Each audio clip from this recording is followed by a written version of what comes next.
Hi all 30 days fitness ಚಾಲೆಂಜಲ್ಲಿ day 21 ಇವತ್ತು morning empty ಸ್ಟೊಮಕ್ಗೆ ಕೋಕೋನಟ್ ವಾಟರನ್ನು ತಗೊಂಡೆ. ಹಾಗೆ ಬ್ರೇಕ್ಫಾಸ್ಟ್ಗೆ 2 ಹೋಲ್ ವೀಟ್ ಬ್ರೆಡ್ ಸ್ಯಾಂಡ್ವಿಚ್, ಅದಕ್ಕೆ ಪನ್ನೀರ್ ಕೊಕುಂಬರನ್ನೆಲ್ಲ ಹಾಕ್ಕೊಂಡಿದ್ದೀನಿ. ಹಾಗೆ 1 ಎಗ್ ಆಮ್ಲೆಟ್, ಹಾಗೆ ಸೋಕ್ ಮಾಡಿರೋಂಥ ಡ್ರೈ ಫ್ರೂಟ್ಸನ್ನು ತಗೊಂಡೆ. ಹಾಗೆ mid morning usually 10 to 11 o'clock ಸಲಾಡನ್ನು ತಗೊಂಡಿದ್ದೆ.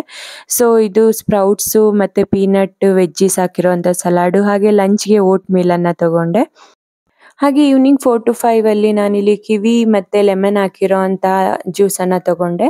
ಹಾಗೆ 6:30 to 7:30 ವರ್ಕೌಟು. ಯೂಶಲಿ ವರ್ಕೌಟ್ಗೆ ಹೋಗೋದಕ್ಕಿಂತ ಮುಂಚೆ ಲೈಕ್ 1.5 hour ಮುಂಚೆ ಏನಾದರೂ ತಿನ್ನಿ.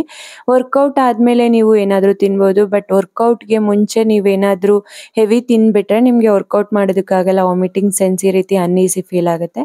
ಹಾಗೆ night dinner 8 to 9 PM carrot, cucumber, ಪಾಲಕ್, ಹಾಗೆ 2 ಬಾಯ್ಲ್ಡ್ ಎಗ್ಗು, ವೆಜ್ಜೀಸು ಮತ್ತು ಸ್ವಲ್ಪ ಕಾರ್ಬೋಹೈಡ್ರೇಟ್ಸ್ಗೆ ಉಪ್ಪಿಟ್ಟು ತಗೊಂಡಿದ್ದೀನಿ. ಹಾಗೆ night before bed boil jeera water. Thank you.